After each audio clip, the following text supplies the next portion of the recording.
When people vote in free elections, and no one can deny that Israeli elections are really free, you don't really know why they voted this way or that. In Israel's absolute proportional representation system, there is perhaps more chance of understanding certain national trends. 50,000 is the number of votes estimated to get a party past the 2% threshold of the popular vote in order to win a seat in the Knesset. When 50,000 people vote for a single-issue party, say religious orthodoxy, hardline nationalism, peace at all costs, or to enhance the status of Bedouin or pensioners, then you are certainly able to know what bugs them and why they voted in that particular way. Discerning voting intentions becomes more problematic when it comes to the big parties. The upcoming election will be fought out by three main blocks: Likud on the right, Kadima in the centre, and Labour on the left, all vying for preeminence so that they'll be able to form a coalition with one or the other, or perhaps that one of the three big parties may be able to form a government on its own with the help only of smaller parties. When Amir Peretz, the trade union boss, was chosen to head the Labour Party, the central focus of what this election would be about seemed ready to shift, from traditional concerns with security and peace to focus on social conditions and the economy. But Ariel Sharon had just led Israelis out of Gaza, and now the future of the West Bank is very much on the agenda. What's more, with Hamas having come out on top in the Palestinian elections last month, there was simply no way that issue of security and how to bring at least quiet to Israel's relations with the Palestinians would not again be center stage. The social agenda does still hover, but there have been two interesting developments in this election campaign which appear already to mark it out. First, the place of that bugbear issue of corruption in high places. For its first 30 years, Israel was ruled by the labor movement. In 1977, when the great turnabout happened and the country's political firmament became a Likud right-dominated affair, the slogan which really ousted Labour was, "We're fed up with your corruption."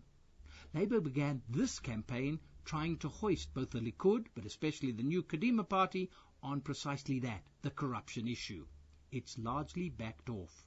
When voters were asked in a recent poll what issue would most influence the way they vote, a third replied political security questions. Another 27% said social economic questions. Education came in third with 16%, and what was labelled corruption and integrity was down in fourth place with only 10% of voters saying this was their top priority. Pollsters had an interesting explanation. It's not that people think that politicians are all squeaky clean, they say, but apparently when it comes down to the integrity of the parties they're being asked to vote for, the voting public actually believes that the political stables are in the process of being cleaned. As veteran columnist Joel Marcus put it, at least Israel never was and never will be a banana republic. Something else is, however, changing very much. What Ariel Sharon did after Gaza in reshuffling the political map by leaving the Likud and creating Kadima in the center was nothing short of a big bang in politics. You could even say it's as far-reaching as the revolution which Sharon too had caused back in the 1970s, when he first forged the Likud and began to offer Israeli voters a real choice between left and right in their politics. But now, in one critical respect, Israeli politics has begun to leave Ariel Sharon behind. There's a new reinvigorated politics in place, a system which seems to throw off much of the ideological chains of the past. Artificial divisions are replacing hollow slogans with something we may call straightforwardness and lack of ambiguity. Following the dramatic withdrawal from Gaza, Ariel Sharon wrapped himself in a cocoon of ambiguity about just how far he intended to make that unilateral pullout a model for fixing Israel's permanent borders in the West Bank as well. Fixing permanent borders is indeed the election promise of his successor Ehud Olmert, but Olmert is showing nothing of the Sharon reticence. This week, the acting Prime Minister publicly unveiled his application of a two-pronged Sharon model, pull-out and unilateralism, and applying it to the West Bank as well. Olmert has truly laid his cards on the table. He intends to stitch a new seam to separate Israelis from most Palestinians, and in the process of weaving this new border, to relocate at least a quarter, that's 60,000 people, from among the 250,000 Israeli settlers in the West Bank. It seems to be a winning approach because it's much less ambiguous than the base position of Peretz's Labour, which is committed to securing a quick negotiated settlement with the Palestinians, or that of Bibi Netanyahu on the right, where the broad Likud stand is covered by its slogan, "Firm against Hamas." Ami Ayalon is the former head of the Israeli Navy and also chief of the Shin Bet security services.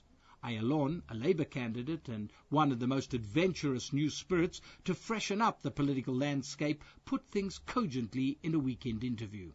For decades, said Ayalon, we've believed that lack of clarity helps us resolve problems. We thought that ambiguity was creative, but in the Middle East, ambiguity is not creative. That was the mistake of the Oslo peace process. That was also the mistake of the man who led Israel for the past 5 years. We must understand that ambiguity begets violence. Violence from without, but also violence from within Israel.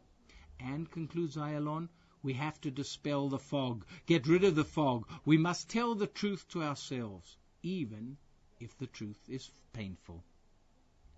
With thinking like that to the fore in this election campaign and likely to continue its influence, the outcome of the campaign, and with the issue of corruption well to the fore, Israel can well say to itself, as E.M. Forster, the popular novelist, was wont to say, 2 cheers for democracy.